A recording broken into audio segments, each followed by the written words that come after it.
Folks, I'm your host, BKP. We're back. Good morning from the office. We have an audio problem through our system this morning, so we're going to try the interview this way. We hope it turns out well. I have Congressman Doug Collins on with us from Washington, D.C. Congressman Collins, how are you this morning? Congressman. Hey. There you go. I'm here. All right. There you go. We got you. Okay, 1 o'clock today, the media is saying there is a vote for health care. Do you have the votes, Congressman, today? Yes, we have the votes. We're going to the floor. In fact, in just a few minutes, I will be, in fact, folks can see me come from live on your show to live on C-SPAN here in about 25 minutes. I'm bringing the rule at a little after 9 o'clock on the floor of the House that will set the agenda for the rest of the day, and hopefully by about 1 o'clock, we will have passed repeal and replacing Obamacare and sent it to the Senate, and now it'll be time for the Senate to do their work. Okay, now let me answer, are you the floor leader today on this? I'm the floor leader for the rule, yes. For the rule. We've added a couple of amendments that we're doing, and I'll be getting that and then setting the stage for the rest of the morning. Okay, you said repeal. I know you got a busy day. You said repeal. Jim Jordan says this, let's be clear, this is the best we can get out of the House, but it's not a repeal. Are you comfortable saying that you're repealing Obamacare today?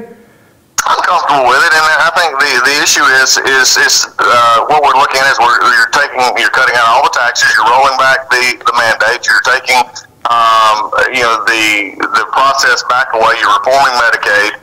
These are the kind of things now that are what the President promised, President Trump promised.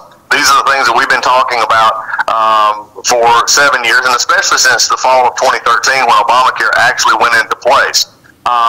This is the transition that Donald Trump has talked about. These are the things that we're doing. And yes, I'm very comfortable. At the end of the day, Obamacare from our bill does not exist.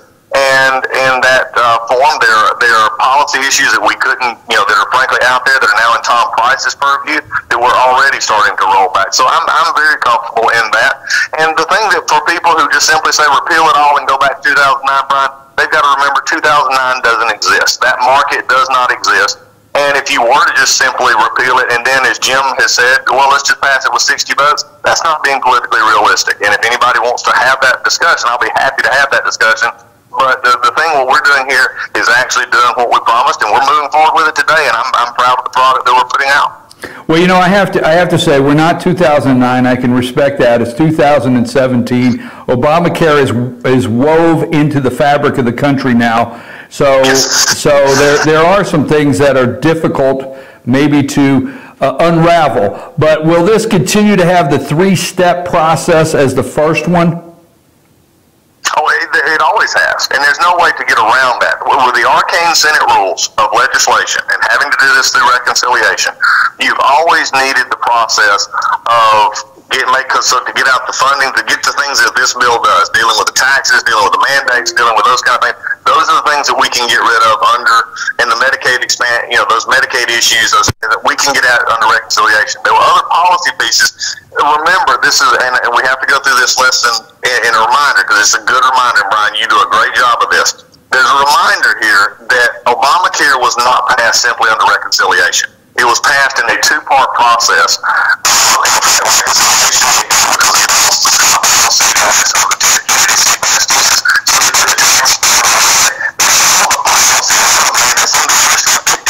Under just a regular 60-vote rule, which they had at the time. That's why you have to do reconciliation to get it, the major changes here, the Medicaid changes that we're doing and other things. And then you have also working in conjunction with the HHS Secretary Tom Price to make sure that we are able to expand markets, open the markets back up, free up the states to be able to provide the services that they need to provide as we go forward. Now, there actually is a third phase, if you would, as well, that we can, and there is bipartisan support for things like McCarran-Ferguson, which is the antitrust exemption for the health insurance that we've already passed out of the House. It's sitting in the Senate currently. There is things like insurance across state lines. Those are the kind of things that we can come along after we pass the parts that we have now. So this is a phase. This is what we intended. That's what the President has talked about from day one. I know you're walking straight from here to C-SPAN on the House floor, so let me just ask some very quick things. This is going to go to the Senate. There'll be some amendments in the Senate, and this will end up in conference.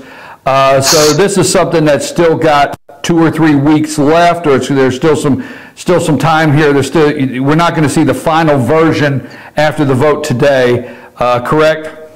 That is correct, yes. And I'm glad to see the Senate getting to work on this.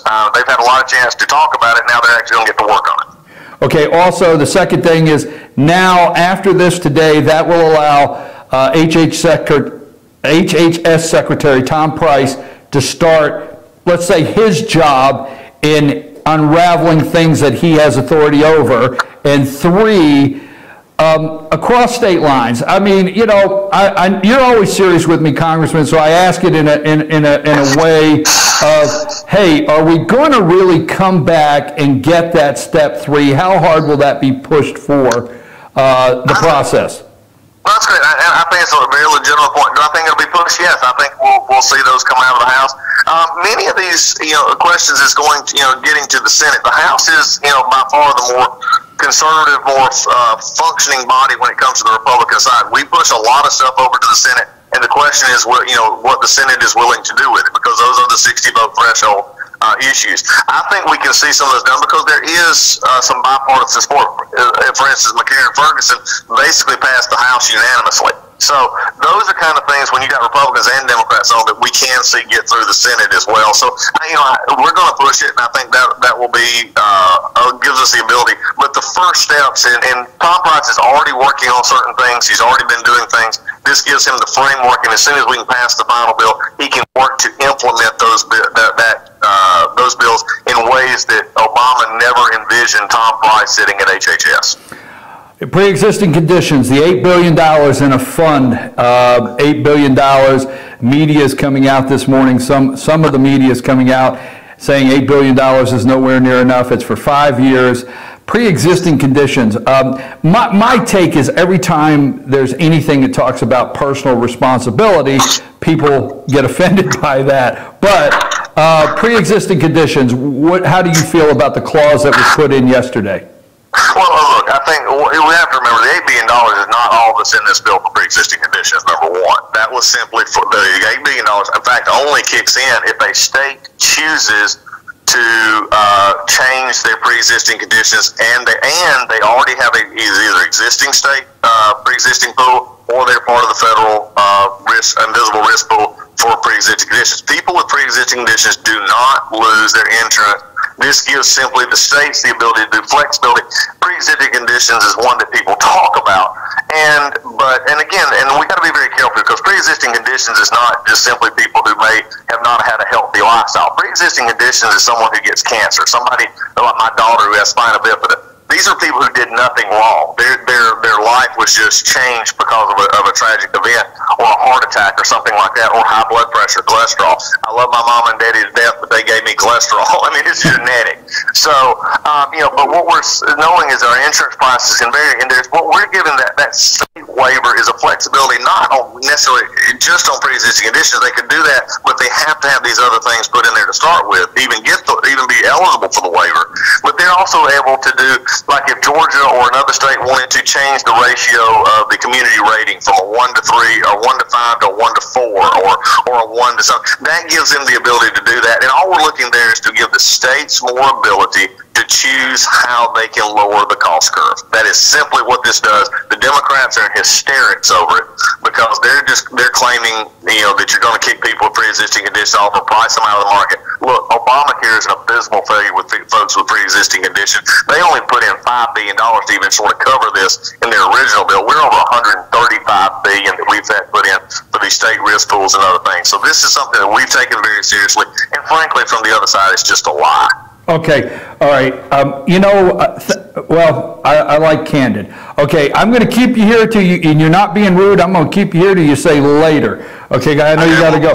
Omnibus, Congressman. Now I think you and I know each other well enough that you know how I feel about omnibus, right? Yep.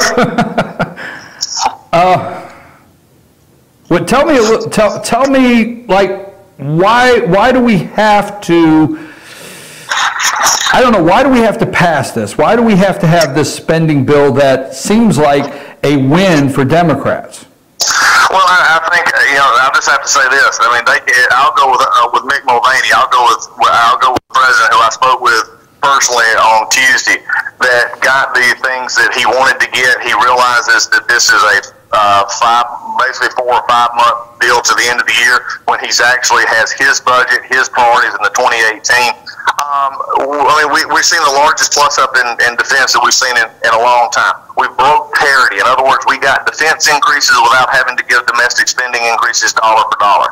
We were able to get a $1.5 billion in border security that was asked for, and Nick Mulvaney, the OMB director, who is a former member of the House, again said these are the things that we asked for. These are the things, realizing the current state. And I think the president actually threw out something you and I have talked about. He realizes that in these kind of situations, the Senate's 60-vote rule is something that has got to be addressed. He said long term, this is something that we've got to look at. I am proud to stand with the president who stood in the Rose Garden with me and others the other day and said, here's a bill that we've got to pass. And frankly, he made a statement. He said, if you vote against this in the Rose Garden the other day, if you vote against this and this border security issue, he said, you're for wanting to let people come in, MS-13 and other gangs and stuff come across the border. I'll stand with this president. I don't like the process. You and I have talked about this and, ad infinitum on this, on the process, and I have been yelling about the process. David Pugh, there's others. It's beginning to be bicameral, but right now the issue that we're coming up with is that 60-vote margin in the Senate. I want to see us put more votes over there earlier. I want to see us get our process started earlier. This year, the president working with us through health care and other things, this is the bill in which we got his priorities that he wanted and he agreed to. I stood with the president yesterday. If people wanted to make a no vote, I get that. I understand that. But at the end of the day, I had a choice. I could stand with this administration and help get him a win and do the things that we wanted to fund priorities. Not every big spending bill has stuff in there I like. But then today, I'm going to be working to pass a health care bill that defunds Planned Parenthood, that does the things that I've always promised that we were able to do in the way that we're going to do it. That's where I'll stand every day. And then we've got the next fight coming up. The president's laid the gauntlet down. Nick Mulvaney's laid the gauntlet down. We've never had that ability to do because I've always had Obama in the White House. Now I've got Donald Trump in the White House, and let's see if we can make this thing change. Okay, defunding Planned Parenthood, you brought it up. The omnibus bill continues. It's a continuing resolution. Not to get in the weeds, I understand that. So it's a continuing resolution based on the spending pattern with some changes. Right. Yeah. So it continues the funding to Planned Parenthood, but the bill you're passing today defunds Planned Parenthood. When can we expect, I just got to be clear, when can we out here expect Planned Parenthood to no longer get funding, period? I mean, as soon as we pass this health care bill. Okay. And which is what I have said all along, Brian. And let me go back and be very clear for every listener who wants to call in and say we're funding Planned Parenthood. 90% of any federal dollars Planned Parenthood gets is Medicaid or Medicare dollars for their medical side, none of which can be used for abortion. The only money that they even have the chance to apply for, now this is something that your listeners need to understand. The only money they have the chance to apply for is Title 10, because I know some of your listeners are saying, well, it's Title 10 money. Those are approved by, guess who? The HHS Secretary. Guess who the HHS Secretary is today? It's Tom Price. So let's don't be, we cannot perpetuate a untruism of simply saying you're funding a Planned Parenthood in which, one, they're not this is a situation where they're getting Medicaid dollars, and you can't do that in the appropriations bill. But also the Title 10 money has to go through a grant process. There's no line item in this omnibus bill that says, here's the money for Planned Parenthood. It's got to be signed off and approved by Tom Price. So this is the way we've done it, and I've told you this for 2 years through the election cycle when I had other candidates who wanted to lie about this situation to start with. This is the way we do it. We do it like we're doing it in the health care bill, and as soon as we can get this passed, that's where you'll end the funding for Planned Parenthood. I think you know this all too well through the 9th District and also through the United States, that a lot of people continue to hear the Republicans say, but the next time. And I know, Congressman, you and I are talking, but, there's a lot of major conservative talk show hosts, which, the Vice President was on the show the other day, and he even said, why do we even vote Republican anymore? That's not coming from me on my show this morning, and I know you're hearing that. So we keep hearing the next time from Republicans. Read the transcript of that interview? Excuse me? And look at what, and I'd encourage people to go read the transcript of that interview you just referenced. Yes. And actually look at what the vice president said, and look at also what that host said later to what the vice president was saying. I agree with that. I agree with that. Made a great point there, and I'll have to agree with it. Well, but Brian, I will have to say this. You said I had to go down to see you. Well, I'm going to have to go and say I'll see you, but I will continue these conversations. I appreciate you. We'll watch you on C-SPAN. We'll watch you on C-SPAN. Have a nice day, Congressman. Thank you. See you, buddy. Take care. Bye-bye. Congressman Doug Collins, we hope that came through well enough. We're going to take a brief break, and we're going to come right back and set back up for the rest of the show. Take a break, Sam.